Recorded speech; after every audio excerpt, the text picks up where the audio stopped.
6 Dr. Seuss books are officially not going to be in print anymore due to sensitive images. Is this a proper, thoughtful course correction, or is it cancel culture run amok?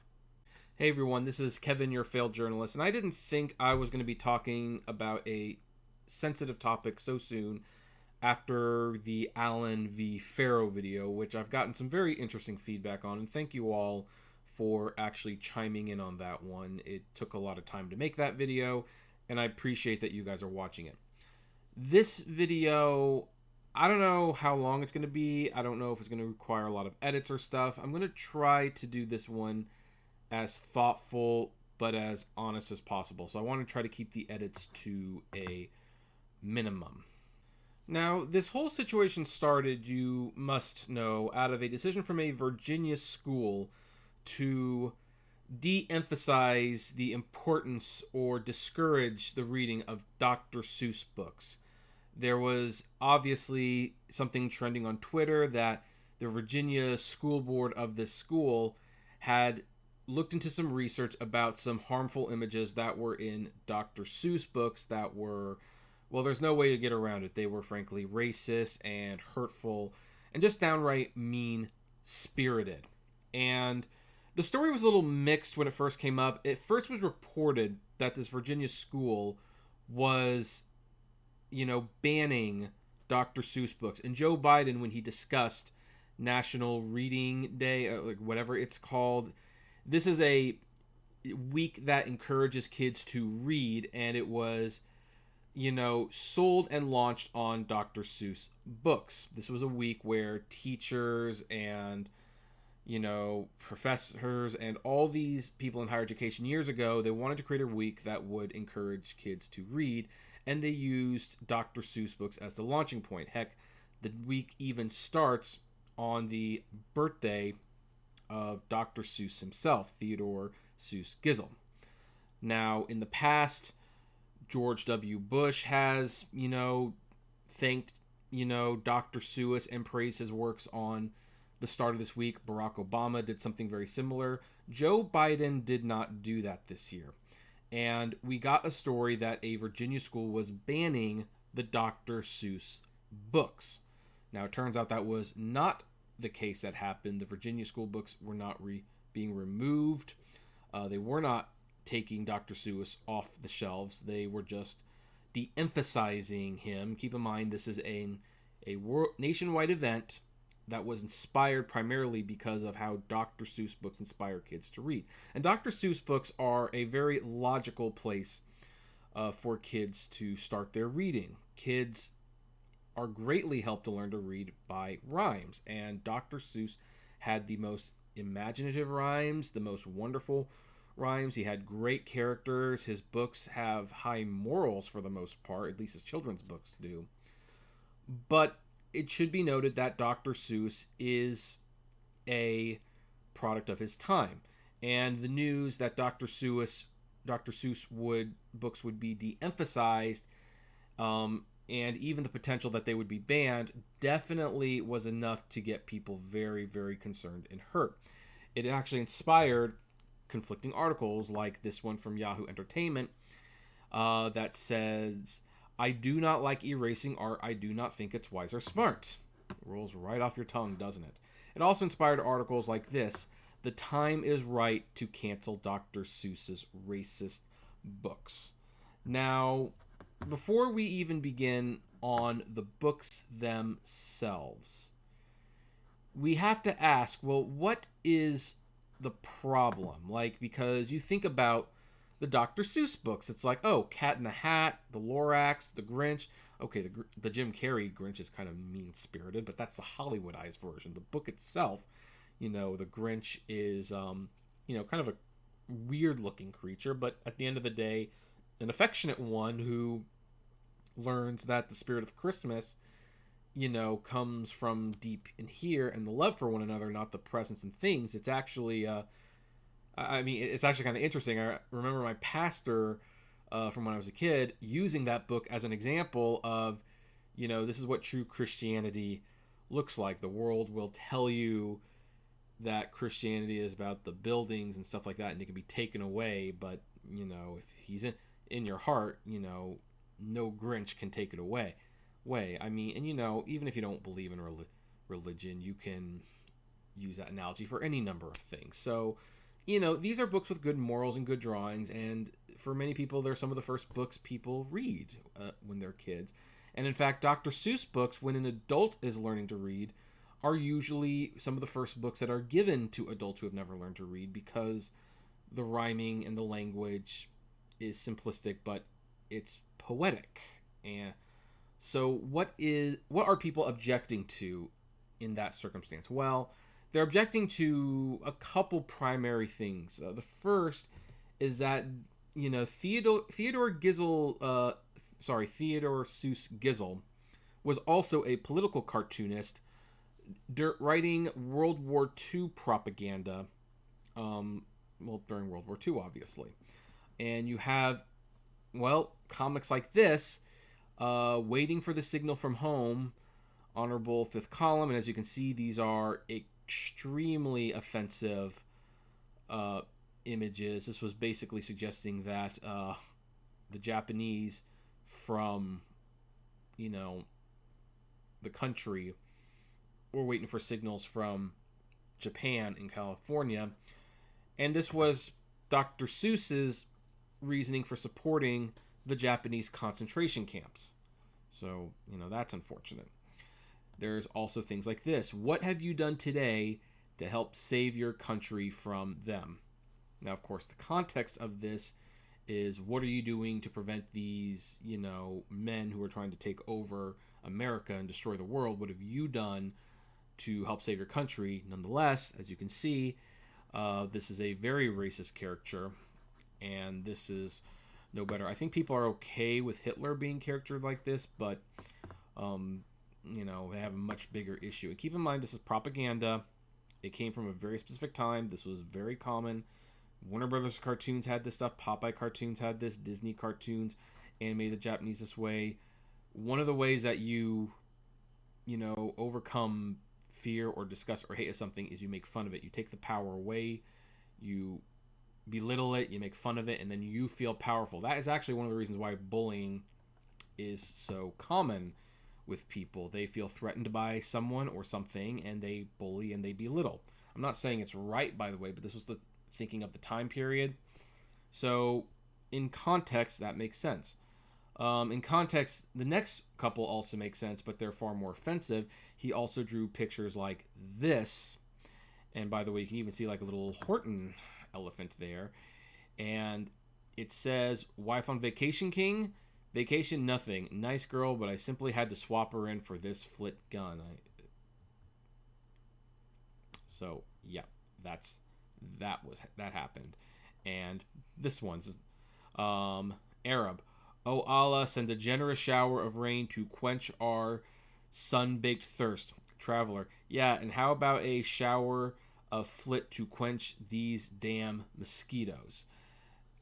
It's just not very good. Now, some of you might be saying, well, because I know that there are people who watch my channel that are a little bit more critical thinkers than some. I mean, your initial reaction is, of course, to revile, discuss, and Dr. Seuss was a horrible human being and cancel him immediately, while some more rational people might say, well, but he did grow up in a time where that behavior was acceptable.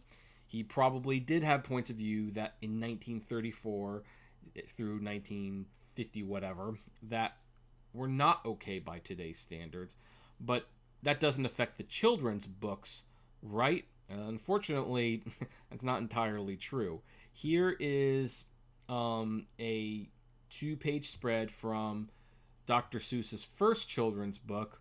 It happened on Mulberry Street. And you can see these pictures. Everyone's there. And the words on these pages say, "A Chinese man who eats with sticks. A big magician doing tricks. A 10-foot beard that needs a comb. No time for more. I'm almost home."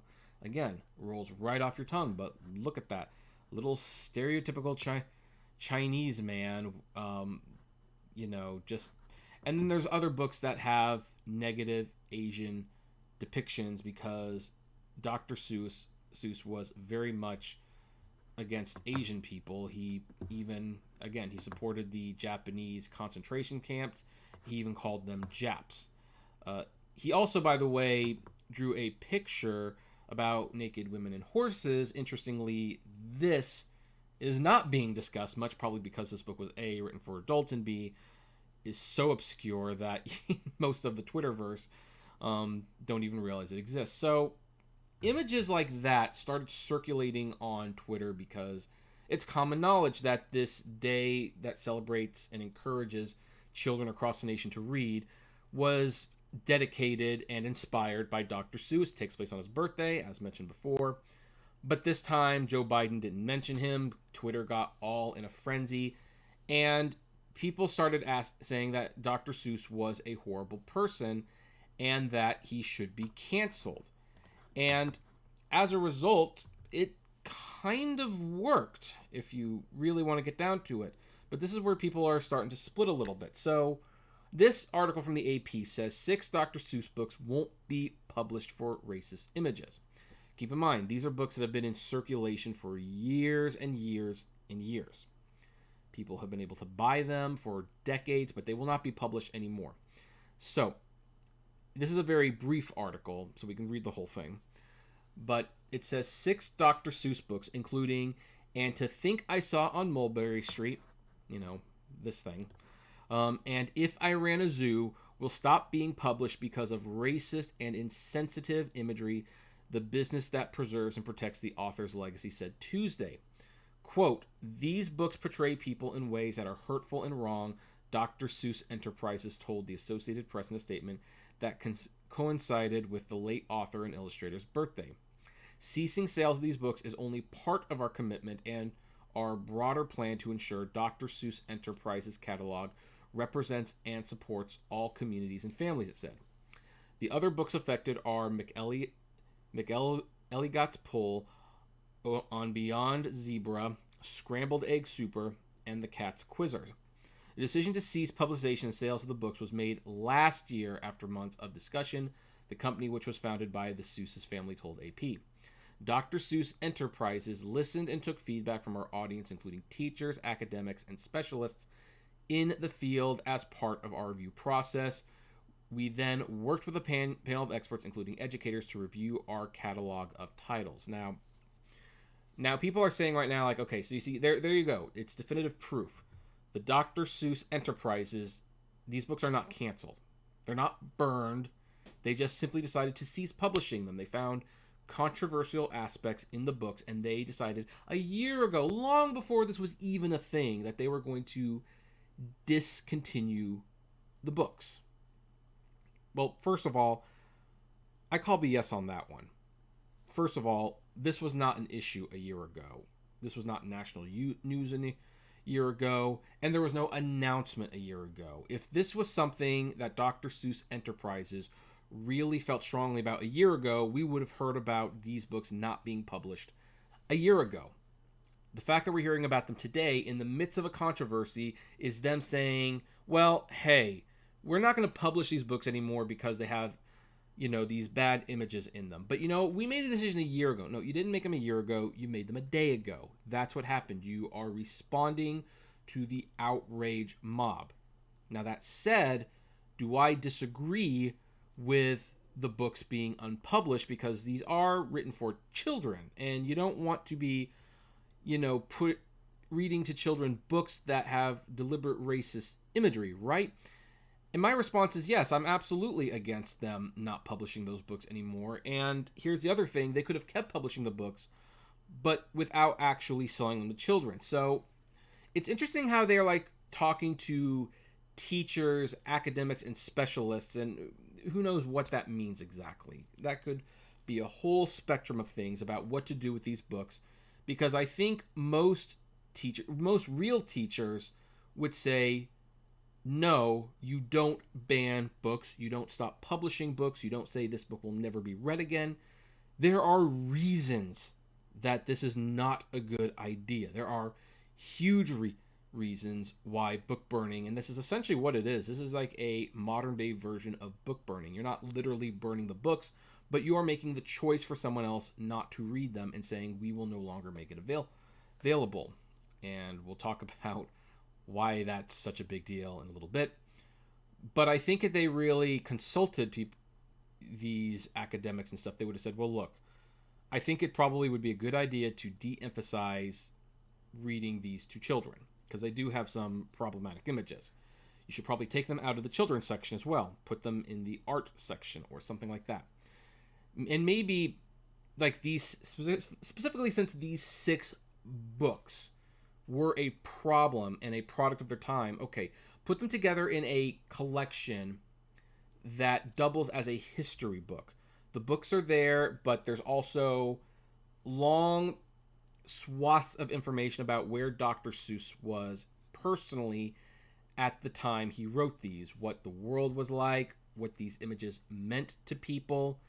And there are things that they could have done where it's like, okay, you see, these books are still in publication. You can still buy them, but they're not being sold to kids anymore. They are being sold for the adult collector, the adult historian, the adult Dr. Seuss fan who maybe wants to understand why these books have been taken out of the children's section. So they can understand the decision for that. But here, we are preserving the books so that if you want to read them, you can read them and now you have some historical context. I do not object to, putting things into historical context, especially as we start getting into years where some of these books are going to be like 100 years old. Guess what? The world was a very different place back then.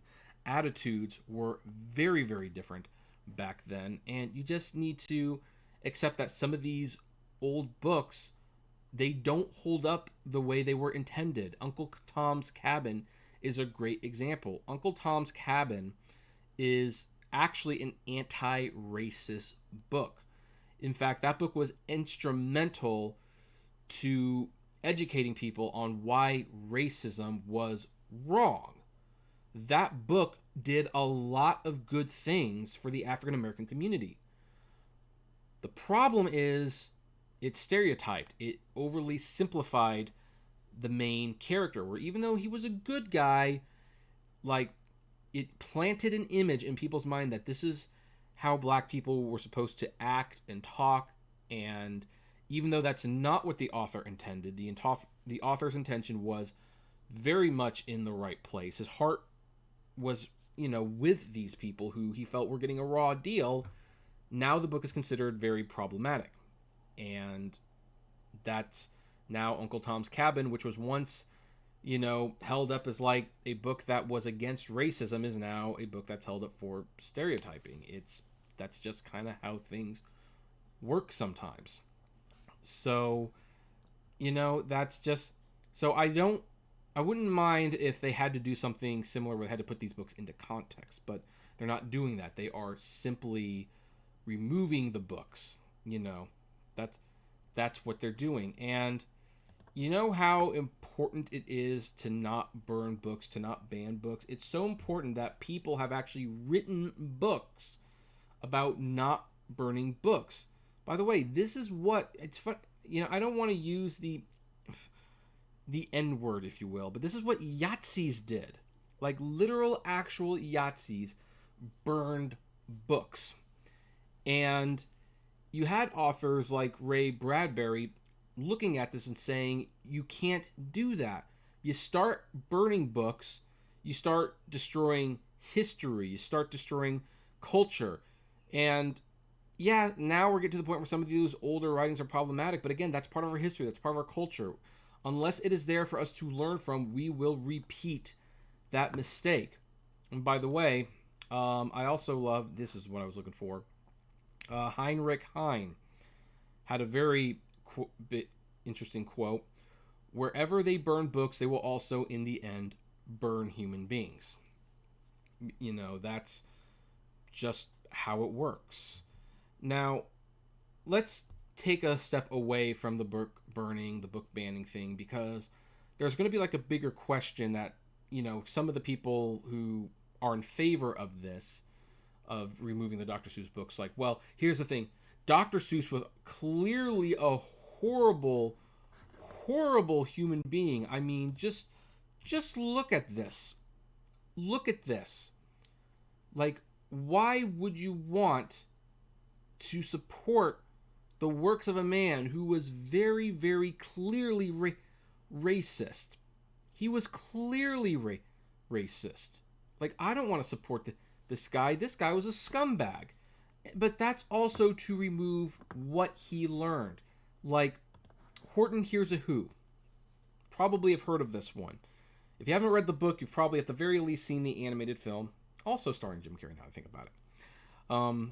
And Wikipedia says, Horton Hears a Who is a children's book written and illustrated by Theodore Seuss Gizzle under the pen name Dr. Seuss. It was published in 1954 by Random House. The book tells the story of Horton the elephant and his adventures saving Whoville, a tiny planet located on a small speck of dust, from the evil animals who mock him. These animals attempt to steal and burn the speck of dust, so Horton goes to great lengths to save Whoville from being incinerated. The book is written in typical Dr. Seuss rhythm pattern. A person's a person, no matter how small, is the most popular line from Horton Hears a Who, and also serves as the major moral theme that Dr. Seuss conveys to his audience. Horton endures harassment to care for and endure the safety of the Whos, who represent the insignificant. Now, let me tell you what the context of this book was. This book was written after World War II had come to an end, and he went to Japan. Dr. Seuss did. And as you may have remembered from what we talked about earlier, Dr. Seuss did not like the Japanese. He called them Japs. He was in favor of the concentration camps. And he went to Japan, and he actually got to talk to the people. He got to know the people. He got to learn the land. And he actually started falling in love with the people, and he fell in love with the land. Then he came home, and he saw that many of his attitudes that he did not think about when he had them were still playing out in real time. People were still calling the Japanese Japs. They were still, belittling them. So he writes this book about a guy who finds, value in the lives of the undefended, of the belittled, of the bullied. And by the way, he dedicated the book, he writes in it, for my great friend Mitsugi Nakamura of Kyoto, Japan. Look, Dr. Seuss did not particularly care for the Japanese during World War II. Not a lot of people did. This is well documented. Japan was our enemy. So was Germany. These people were not our friends at the time, and we had very bad feelings about them. Dr. Seuss was no different.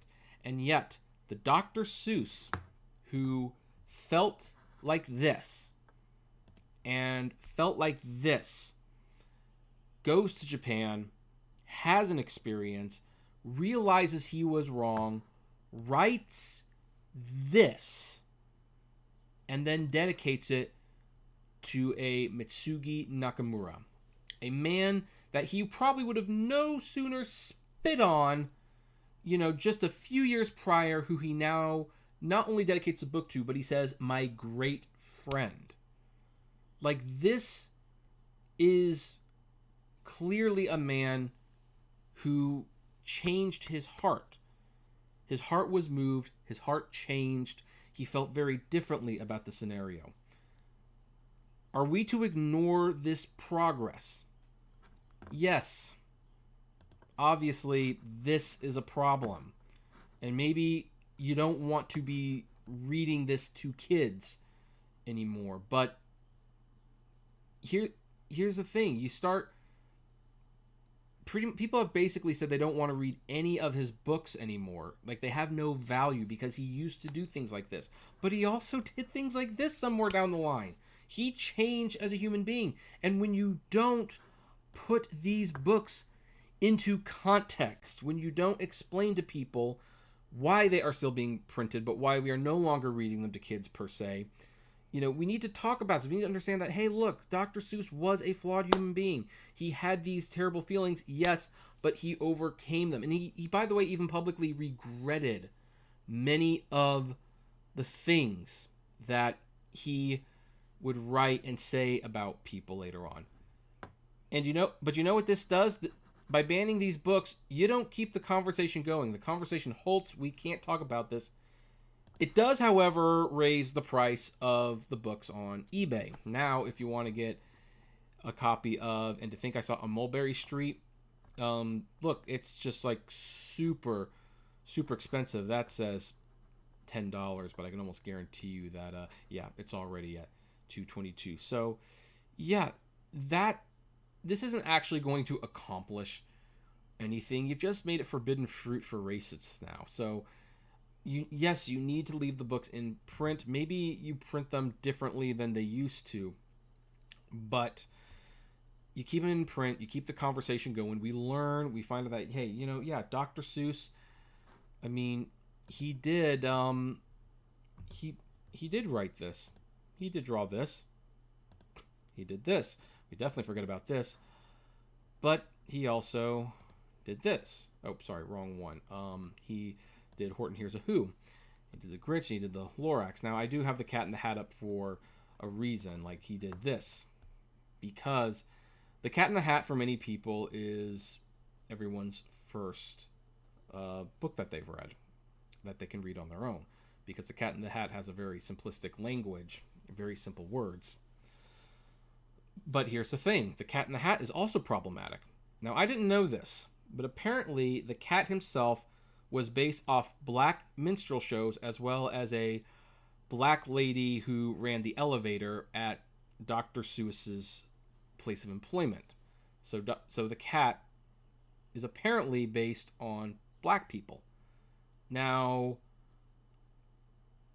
I don't know. I'm going to have to trust the scholars on that one, because here's the thing. Growing up, never, ever thought that it was a character. Even as an adult, never thought that the Cat in the Hat was a character. Why?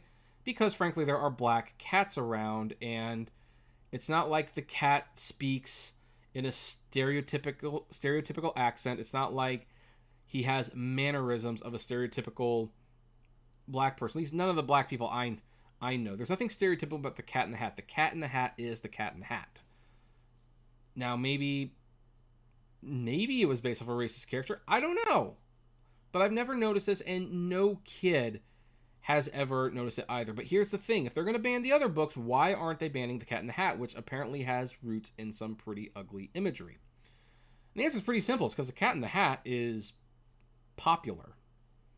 I mean, if you want to talk about the hypocrisy, if the Dr. Seuss Enterprises really cared about this, they would listen to Twitter and say, look at The Cat in the Hat. It's based off these stereotypical images. You got to get rid of The Cat in the Hat.